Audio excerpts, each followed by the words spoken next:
আসসালামু আলাইকুম রহমতুল্লাহি ওয়া বারাকাতুহু। আলহামদুলিল্লাহ ওয়াসসালাতু ওয়াসসালামু আলা রাসূলিল্লাহ ওয়া বা'দ।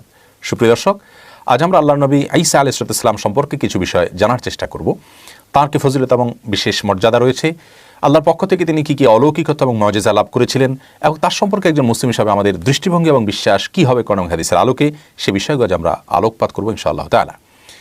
ঈসা আলাইহিস সালামকে ঘিরে, তাকে কেন্দ্র করে ইহুদি এবং খ্রিস্টান উভয় সম্প্রদায় সীমা লঙ্ঘনে লিপ্ত হয়েছে এবং কুফরিতে লিপ্ত হয়েছে। আল্লাহ তাআলা সূরা নিসা আয়াত নম্বর 156-তে ইহুদিদের সীমা লঙ্ঘন সম্পর্কে বলতে গিয়ে বলেছেন, ওয়াবিকুফরিহিম ওয়া কওলিহিম আলা মারইয়ামা বুহতানান আযীমা। ইহুদিরা আল্লাহ নবী ঈসা আলাইহিস সালামের জন্ম নিয়ে প্রশ্ন তুলেছেন, আউযু বিল্লাহি মিন যালিক, এবং তার মা মারিয়াম সম্পর্কে জঘন্য মিথ্যাচার এবং আপত্তিকর মন্তব্য করেছে, অথচ তিনি তা থেকে পবিত্র এবং গোটা বিশ্বের নারী জাতির জন্য আল্লাহর তরফ থেকে অনন্য দৃষ্টান্ত স্থাপনকারী এবং আদর্শ মহিয়সী ছিলেন। এর বিপরীতে আমরা দেখি খ্রিস্টানরা ঈসা আলাইহিস সালাম এবং মারিয়ামের মর্যাদা বর্ণনা করতে গিয়ে তাদেরকে আল্লাহর পুত্র এবং স্ত্রী বলে আখ্যায়িত করেছে, অথচ আল্লাহ তাআলা থেকে পবিত্র, আ'আদানাল্লাহু মিন যালিক। পক্ষান্তরে আল্লাহ রাব্বুল আলামিন মুসলমানদেরকে ঈসা আলাইহিস সালাম এবং মারিয়াম সম্পর্কে এমন বিশ্বাস ধারণ করতে বলেছেন যা তাদেরকে কেন্দ্র করে বাড়াবাড়ি এবং ছাড়াছাড়ি থেকে সম্পূর্ণ ভিন্ন এবং স্বতন্ত্র। কি সে বিষয় যেগুলো বিশ্বাস থাকতে হবে তাদেরকে ঘিরে আমাদের? তার প্রথম পয়েন্ট হলো, ঈসা আলাইহিস সালামকে আল্লাহ রাব্বুল আলামিন অলৌকিকভাবে দুনিয়াতে প্রেরণ করেছেন এবং তার জন্ম হয়েছে সম্পূর্ণ অলৌকিকভাবে। আল্লাহ রাব্বুল আলামিন তাকে দুনিয়াতে প্রেরণ করেছেন, তিনি জন্মগ্রহণ করেছেন সম্পূর্ণ সরাসরি মায়ের মাধ্যমে, বাবা ছাড়া আল্লাহর কালিমা এবং আল্লাহর রূহের মাধ্যমে। আর এই বিষয়ে সূরা নিসা আয়াত নম্বর ৭১ আল্লাহ তাআলা বলেছেন, ওয়া কালিমাতুহু আলকাহা ইলা মারইয়ামা ওয়া রূহুম মিনহু, অর্থাৎ ঈসা আলাইহিস সালাম তিনি আল্লাহর কালিমা এর মাধ্যমে জন্মগ্রহণ করেছেন এবং আল্লাহর পক্ষ থেকে রূহ হিসেবে তিনি এসেছেন। তার জন্ম হয়েছে কোনো বাবা ছাড়া সরাসরি মায়ের মাধ্যমে, অলৌকিকভাবে আল্লাহর বিশেষ নির্দেশে। এটি তার একটি বিশেষত্ব বটে। দ্বিতীয় যে বিষয়টি আমাদের বিশ্বাস থাকতে হবে তা হলো, তিনি আল্লাহর বান্দা এবং রাসূল ছিলেন। আল্লাহ রাব্বুল আলামিন এই প্রসঙ্গে সূরা মারইয়ামের ৩১ নম্বর আয়াতে বলেছেন যে তিনি শৈশবে মাতৃকোলে থেকেই অলৌকিকভাবে বলে উঠেছিলেন, ইন্নী আব্দুল্লাহ আতানিয়াল কিতাব ওয়া জাআলানি নবিয়্যা, নিশ্চয়ই আমি আল্লাহর বান্দা, আল্লাহ তাআলা আমাকে কিতাব দিয়েছেন এবং আমাকে নবী করে প্রেরণ করেছেন। এখান থেকে বোঝা গেল একজন মুসলিমকে বিশ্বাস করতে হবে যে তিনি আল্লাহর নবী এবং রাসূল ছিলেন এবং তিনি উলুল আজমি মিনার রাসূল বা বিশেষ রাসূলগণের মধ্য থেকে ছিলেন। এটি তার একটি মর্যাদার বিষয় এবং সেই সাথে তিনি আল্লাহর দাস এবং গোলাম ছিলেন।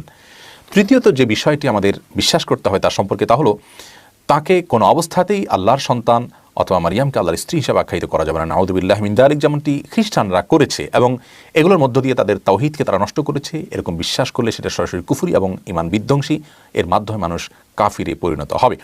আল্লাহ রাব্বুল আলামিন কোরআনে কারিমে সূরা মায়েদার ৭২ থেকে ৭৫ নম্বর আয়াত পর্যন্ত এবং সূরা নিসার ১৭১ নম্বর আয়াত এবং আরও বিভিন্ন আয়াতে এই প্রসঙ্গে খ্রিস্টানদের যে সীমালঙ্ঘন এবং তাদের যে ভ্রান্তি সে বিষয়ে আলোকপাত করেছেন। আল্লাহ রাব্বুল আলামিন একত্ববাদের নির্দেশ আমাদেরকে দান করেছেন। তিনি লাম ইয়ালিদ ওয়া লাম ইউলাদ, কাউকে জন্ম দেন না এবং তাকেও কেউ জন্ম দেয়নি। তিনি কোনো সন্তান বা স্ত্রী গ্রহণ থেকে সম্পূর্ণ পবিত্র।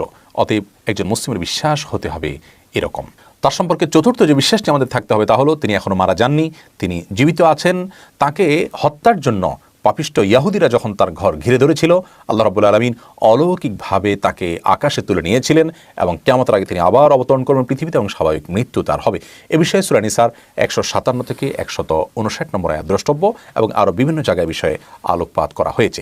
ঈসা আলাইহিস সালাম সম্পর্কে ৫ নম্বর যে বিশ্বাসটি আমাদের থাকতে হবে তা হলো, তার প্রতি ঈমান আনয়ন করতে হবে, তাকে রাসূল হিসেবে মর্যাদা দিতে হবে এবং তার প্রতি ঈমান আনয়ন করলে সেটি আমাদের জান্নাতে যাওয়ার কারণ হবে। যেমনটি সহিহ বুখারীর হাদিসে বর্ণিত হয়েছে, নবী করিম সাল্লাল্লাহু আলাইহি সাল্লাম বলেছেন যে কেউ একত্ববাদের সাক্ষ্য দিলে, নবী করিম সাল্লাল্লাহু আলাইহি সাল্লামের রিসালাতের সাক্ষ্য দিলে, এর পাশাপাশি ঈসা আলাইহিস সালামকে আল্লাহর বান্দা এবং রাসূল হিসেবে বিশ্বাস করলে, তিনি আল্লাহর কালিমা এবং রূহ ছিলেন, অলৌকিকভাবে তার জন্ম হয়েছে এই কথা বিশ্বাস করলে এবং জান্নাত হক এবং জাহান্নাম সত্য, এই বিষয়গুলোকে বিশ্বাস করলে সে ব্যক্তি জান্নাতে প্রবেশ করবে।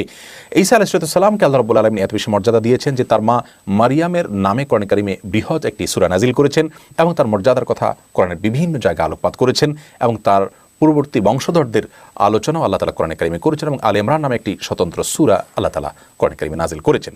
এছাড়াও রাসূল আকরাম সাল্লাল্লাহু আলাইহি ওয়াসাল্লামের বিভিন্ন হাদিসে ঈসা আলাইহিস সালাম সম্পর্কে আরও বিভিন্ন মর্যাদার কথা উঠে এসেছে।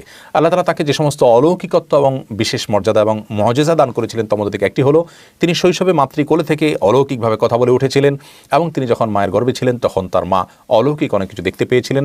তাকে আল্লাহ রাব্বুল আলামিন যখন নবী এবং রাসূল হিসেবে মানুষের মাঝে প্রেরণ করেছেন, সে দায়িত্ব যখন পালন করেছেন তখন তিনি অলৌকিকভাবে আল্লাহর নির্দেশে মৃত মানুষকে জীবিত করতে পারতেন এবং অন্ধ এবং কুষ্ঠ রোগীদের গায়ে হাত বোলানোর মাধ্যমে তাদেরকে তিনি ভালো করে তুলতে পারতেন সম্পূর্ণ আল্লাহর নির্দেশ এবং আল্লাহর অনুমতি সাপেক্ষে। এটি তার একটি মুজিজা ছিল।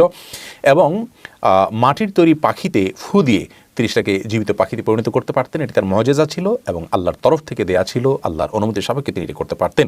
এরকম আরও অনেকগুলো মুআজিজা তার ছিল। আমরা একজন মুসলিম হিসাবে তাকে সম্মান করি, শ্রদ্ধা করি। আল্লাহ রাব্বুল আলামিন তাকে, তার মা এবং তার পরবর্তী বংশধরদের অনেক বেশি সম্মান এবং মর্যাদার কথা গোটা কোরআন জুড়ে উল্লেখ করেছেন। আমরা তাকে ভালোবাসি আল্লাহর জন্য, তবে তাকে কেন্দ্র করে যে সমস্ত সীমালঙ্ঘন করেছে ইহুদিরা অথবা তার বিষয়ে যে সমস্ত বাড়াবাড়ি করেছে খ্রিস্টানরা, তা থেকে একজন মুসলিম হিসাবে আমরা পবিত্র থাকব। আল্লাহ তাআলা আমাদের সকলকে সমস্ত নবী রাসূলদের প্রতি ঈমান আনয়ন করা এবং তাদের যথাযোগ্য মর্যাদা আমাদের অন্তরে ধারণ এবং লালন করার তৌফিক দান করুন। আসসালামু আলাইকুম ওয়া রাহমাতুল্লাহি ওয়া বারাকাতুহু।